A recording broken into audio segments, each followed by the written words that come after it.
সুপ্রিয় শিক্ষার্থীরা, সংখ্যা পদ্ধতির রূপান্তর পর্বে আজ আমরা দেখব হেক্সাডেসিমেল সংখ্যাকে কিভাবে ডেসিমেল সংখ্যায় রূপান্তর করা যায়।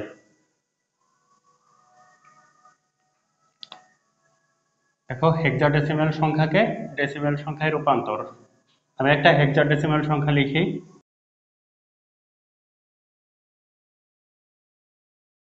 আমি একটা হেক্সাডেসিমেল সংখ্যা লিখেছি, সংখ্যাটাকে 2f.3b। এইটারে আমরা এখন ডেসিমেল সংখ্যায় রূপান্তর করব। খেয়াল করো, আমরা সংখ্যা পদ্ধতির রূপান্তরে গত ক্লাসগুলোতে দেখেছিলাম কিভাবে বাইনারি সংখ্যা থেকে ডেসিমেল সংখ্যায় রূপান্তর করা যায়, অক্টাল সংখ্যা থেকে ডেসিমেল সংখ্যায় রূপান্তর করা যায়। আজকে আমরা দেখব হেক্সাডেসিমেল সংখ্যাকে ডেসিমেল সংখ্যায় কিভাবে রূপান্তর করা যায়। তাহলে গত ক্লাসগুলো যারা দেখেছো তারা নিশ্চয়ই বুঝতে পেরেছো যে আমরা যখন অন্যান্য সংখ্যাকে ডেসিমেল সংখ্যায় রূপান্তর করব, তখন এই যে বেসটা আছে, এই বেস দিয়ে ব্র্যাকেটের মধ্যে যতগুলো অঙ্ক আছে প্রত্যেকটা অঙ্করে গুণ করব। এই বেস দিয়ে প্রত্যেকটা অঙ্করে গুণ করব এবং যোগ করব, এক একটা করে গুণ করব, যোগ করব, গুণ করব, যোগ করব, এইভাবে। তাহলে খেয়াল করো, এইখানে কত আছে? 2। এই 2 সাথে গুণ করব কত? এই বেস 2 গুণন 16 প্লাস এরপরে আছে কত? f। f এর সাথে গুণ করব কত? 16 প্লাস এরপরে আছে কত? 3।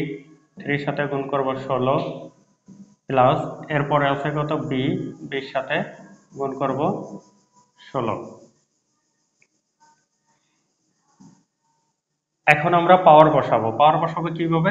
দেখো, এখানে এই যে পয়েন্টের আগে কয়টা ঘর আছে? একটা, দুইটা, অর্থাৎ দুইটা অঙ্ক আছে পয়েন্টের আগে। পয়েন্টের আগে দুইটা অঙ্ক আছে। আমরা এইখান থেকে 2 ঘর হিসাব করব, 1 ঘর, 2 ঘর, 2 ঘর পরে যে পাওয়ার দেব 0। আর গত ক্লাসগুলো যারা দেখেছো তারা বুঝতে পেরেছো নিশ্চয়ই যে এইখানে 0 দেব পাওয়ার, আর এইখান থেকে যত বামে আসবে 1 করে বাড়বে। তাহলে এটা যদি 0 হয় এটা হবে কত? 1। এরপরে যদি আরো একটা থাকতো তাহলে কত দিতাম? 2। যেহেতু নাই সেহেতু আমরা দিচ্ছি না। এরপরে এইখান থেকে যত ডাইনে যত যাবে 1 করে কমবে। তাহলে 0 মাইনাসের 1 মাইনাসের 2। এখন আমরা এই দুটারে গুণ করব। আচ্ছা, 2 গুণন, দেখো 16 পাওয়ার 1 দিলে কত হবে? 16। 16 পাওয়ার 1 দিলে কত হবে? 16ই হবে। কারণ কি, কোনো কিছুর পাওয়ার 1 দিলে সেই সংখ্যাটাই হয়ে যায়। প্লাস f এর মান। f এর মানটা আমরা এখানে বসাবো। f এর মান কত? দেখো, আমি আবার একটু লিখে দিচ্ছি।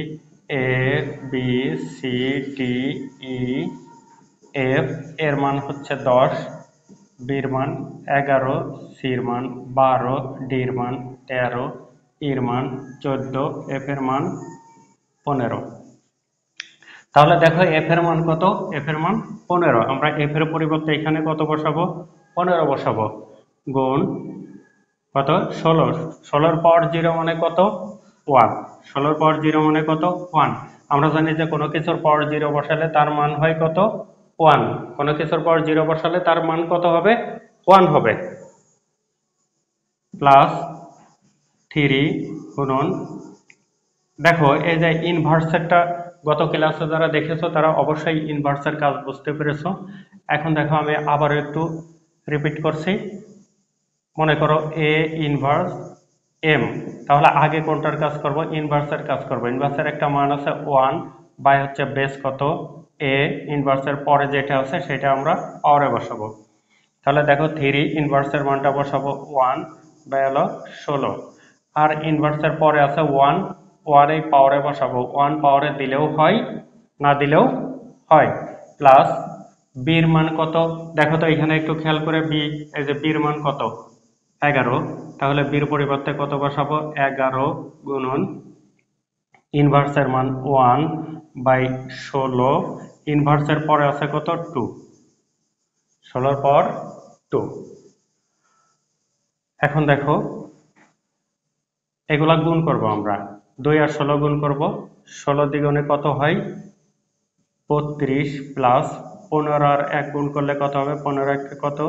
15 প্লাস এইটার সাথে এইটা গুণ, লবের সাথে লব গুণ, হরের সাথে হর গুণ। 3 একে কত 3/16 প্লাস 11 একে কত 11/16 এর স্কোয়ার করলে কত 256। 16 স্কোয়ার মানে কত দেখো একটু খেয়াল করো, 16 স্কোয়ার মানে কত 16 দুইবার গুণ, 16 গুণ কত 16, 16 16 গুণ করলে কত হবে 256। 16 16 গুণ করলে হবে 256। এবার খেয়াল করো, আমরা আগে পূর্ণ সংখ্যাগুলো যোগ করব, এইটা আর এইটা।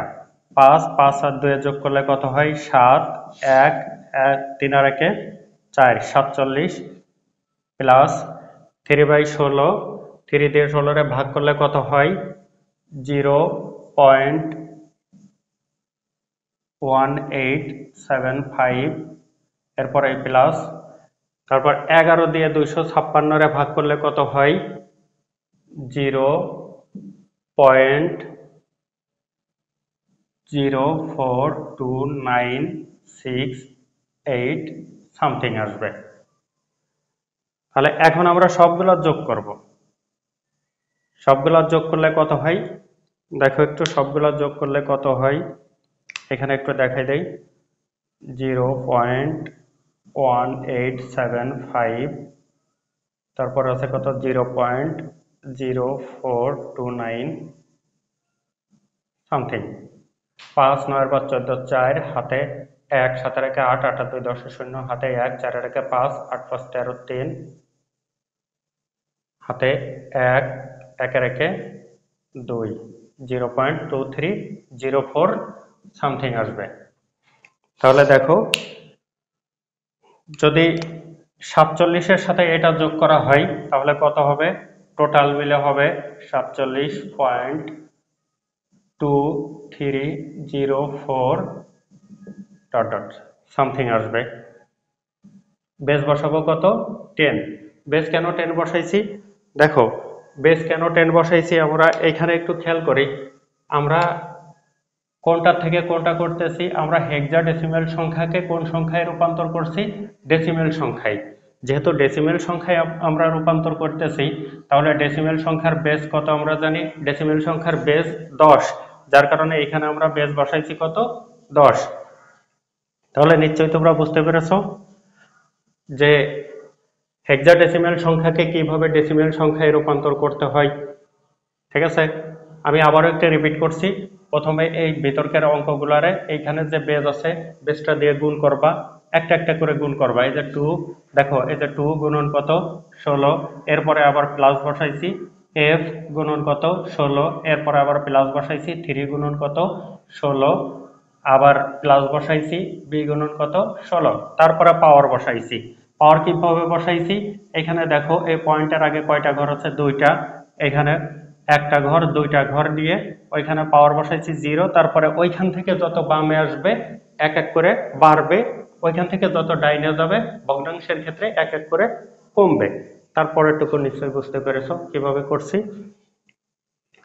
আর এখন প্রশ্ন হচ্ছে যে এইটা আমরা এইভাবে করলাম, কিন্তু এইটা যদি আমাদের এমসিকিউতে আসে তাহলে আমরা কিভাবে করব। দেখো এখন এমসিকিউতে কিভাবে করবা সেটার জন্য শর্টকাট রুলসটা তোমরা মনে রাখবা। শর্টকাট রুলসটা আমি একটু দেখাই দিচ্ছি, দেখো।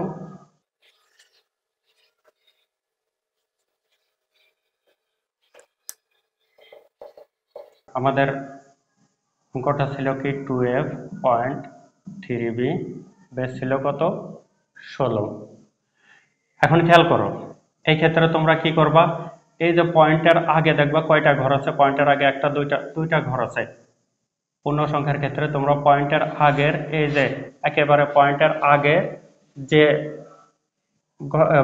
ঘরটা আছে, প্রথম ঘরটা, এইটারে 1 দিয়ে গুণ করবা, অর্থাৎ f, এই যে এটারে কত দিয়ে গুণ করবা, গুণ 1।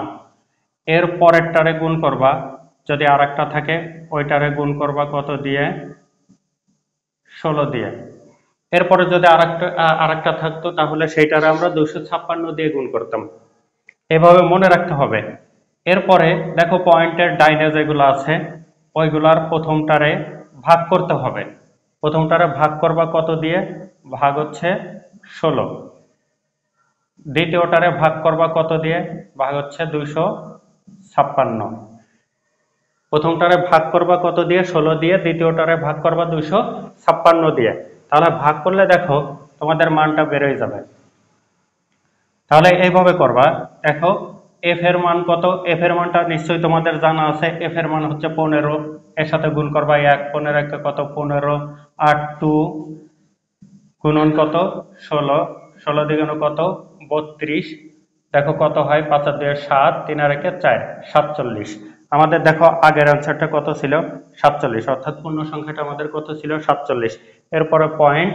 আর এই যে এইটা 3/16, 3/16 প্লাস বির মান কত? 11 ভাগ কত? 16। 3/16 দিলে আমরা পাবো এইটা, আর 11/16 দিলে পাবো এইটা। তাহলে এইটা আর এইটা, এইটা আর এইটা এই 47 এর সাথে যোগ করলে পরে কত হবে? 47.2304 সামথিং। তাহলে এইভাবে তোমরা শর্টকাট পদ্ধতিতে তোমরা এমসিকিউটা বের করবা।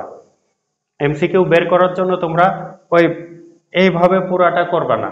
পুরাটা করলে অনেক সময় লাগবে, অনেক সময় নেওয়া যাবে না, কারণ সময় পাবা 1 মিনিট। 1 মিনিটে তোমরা এতটুকু কিভাবে করবা?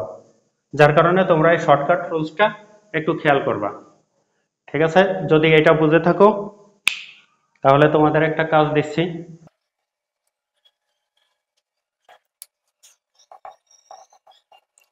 আচ্ছা, আগেরটা যদি তোমরা বুঝে থাকো তাহলে এটা তোমরা কমেন্ট বক্সে জানাই দেবা এর অ্যান্সারটা কত হবে। আমাদের আজকের ক্লাস এই পর্যন্তই। আমাদের ক্লাসটি যদি ভালো লেগে থাকে তাহলে লাইক ও ফলো দিয়ে আমাদের সাথেই থাকো।